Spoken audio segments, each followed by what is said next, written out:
because of the Carolina Panthers and they're flying around and them looking good and them being 7-3 now.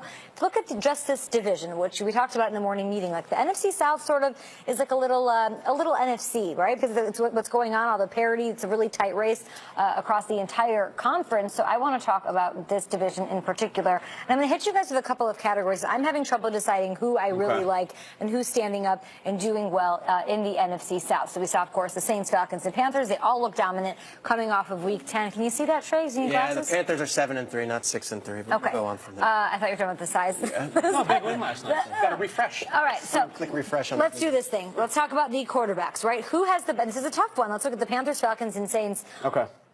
Pick one. This is awesome because we got an MVP in Cam Newton, a Super Bowl winner, a future Hall of Famer in Drew Brees, another MVP in Matt Ryan, and they all have played in the Super Bowl.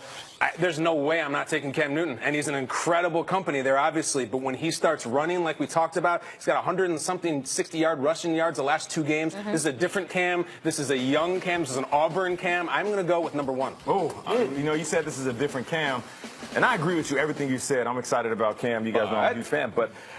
Listen, this is a different Drew Brees, and for as old as he is, still being able to throw the ball the way that he does in this last game, not having a touchdown, the running game here going, guys catching out the backfield, him moving sticks, and most importantly, taking care of the rock. I'm going to say Drew Brees, and it's a combination of what he's been doing this year, the record they have, the efficiency they play with, and also his resume. I feel like we've had 4 different shows where we had serious, grave faces, and we talked what's wrong with Cam Newton, right? Sure. Whether it be on the field or off the field. It's what's wrong with Cam Newton. His shoulder? What's wrong with his attitude? Cam Newton's the best quarterback in the NFC South this season. What I saw, maybe it's recency bias. It's the most recent thing I saw. That's what we do here. That was a masterpiece. That was like Picasso last night, on the ground, through the air, the energy, the smiles, the juice, and the way he plays quarterback perfectly complements the way they play defense. They just dominate on the ground. They don't throw a ton of. I know he's got a lot on 3rd down this season. He's improving.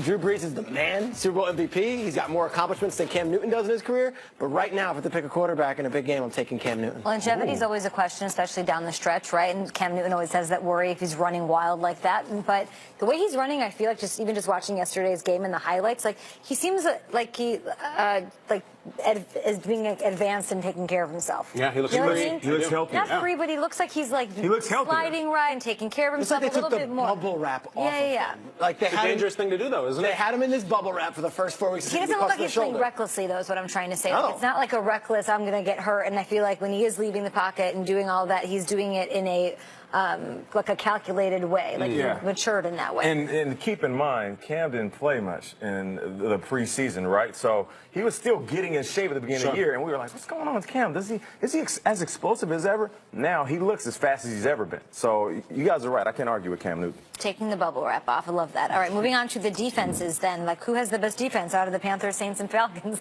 They're all I'll jump right in and really go tough. ahead. Yeah, go for it. Out of a cannon, I guess I might as well be wearing that Carolina blue. The Panthers have the #1 defense in the league. Steve Wilkes has these guys flying around. Luke Kuechly's healthy.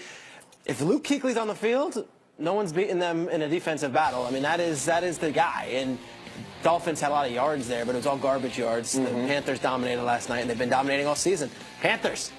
Luke Kuechly is one of my favorite players in the league, but I'm going to take a shot here. I'm going to throw in with the Atlanta Falcons. We saw what they did in the offseason. They got new players, and we saw what they did last weekend. They held the Dallas Cowboys to 7 points. One of the most impressive defensive performances we've seen all year. There's my recency bias. 2 days ago, I'll go with the Falcons. Yeah, I'm going to join in with Shreg and just say keep pounding. There was a scene on the sideline where it was Luke Kuechly sitting there and Thomas Davis comes over, and those two are smiling. I'm thinking to myself, who's going to run through them when those 2 guys are healthy on the field? I'm going with the Carolina Panthers. Best defensive player, Luke Kuechly. I will join in with the Panthers. All right, how about home field advantage? Who in the NFC South of these 3 teams has the best home field advantage? The Panthers, Saints, or Falcons? A lot of hype for the Superdome this week. I mean, listen, it's a nice place to play. They do go 7-9 pretty much every year, guys. It's not the Roman Coliseum, but it's the Superdome, because I would love to say it's Carolina. They already lost at home this year. They lost to the Eagles. They lost to the Saints at home. If we were up against KC or Seattle, we'd have some, but the Superdome with the whistle man, the giant whistle on his head. I like that, dude. Listen. You've been there, though. Is it? Yeah, we both have. Oh, yeah. Oh, yeah. Yeah, I have too. You played in a big game there. I played in a big game in the playoffs, and I remember being in that field and thinking there's some different type of juju going on down here in New Orleans.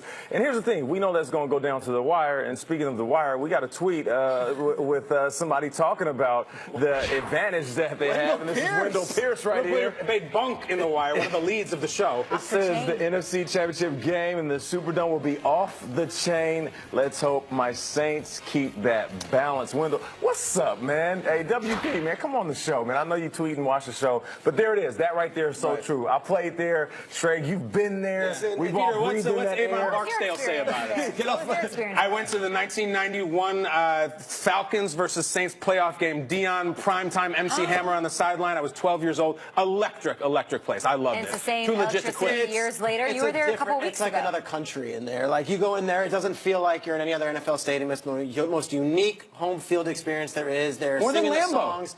More than Lambeau, because they're singing the songs. They got the umbrella in the crowd. Yeah, that's true. And if you're an opposing fan in the Superdome, be ready, because it's not just on the field. They want to make you feel like you're in their building. Oh, yeah. And Lambeau's hospitable. Hey, let us give you a nice cup of soup. They're nice in New Orleans, but once that game starts, it's all about those You said things. nice cup of soup. Quickly, Coach, quick. Coach, all these guys have been to a Super Bowl. Only one of them's won it. I got to go with Sean Payton. He had an onside kick in the Super Bowl. Payton's still loving it. I'm going Ron Rivera. What he had to deal with last year, them guys completely falling off. All the issues, Cam with no tie, him benching them, and all these questions. What's going to happen? How are you going to treat your team? Them trading Kelvin Benjamin and then bouncing back and rediscovering themselves the second half of the season. I'm going with Ron. Best coach? I'm not going to tell you who the best coach is. I got to deal with these guys. But I'll say who's having the best season so far. To me, it's Sean Payton. The fact that they turned this thing around. They're 7-19 perennially. People are wondering, what's going on with Breeze. No questions right now. Sean Payton's on the The job. point of this exercise to me is everybody's going to make it about the Saints in Carolina, but the Falcons have so much talent they could easily. Oh, yeah. And I keep looking at trades with this because you knew this last year. They were, what were they, 4-3? They were 4-3, and they went on to have one of the greatest offenses of all time from that point on. Okay, Who catches that pass? Yeah, you asked. You're right. Best head coach, best QB, best running back, best home field. Atlanta Falcons ran that last year. They did. Every single category. It'll be fun either way. Funny how things change, right? Every year, the NFL and its 32 teams come together to support members of the military as part of the NFL Salute to Service initiative.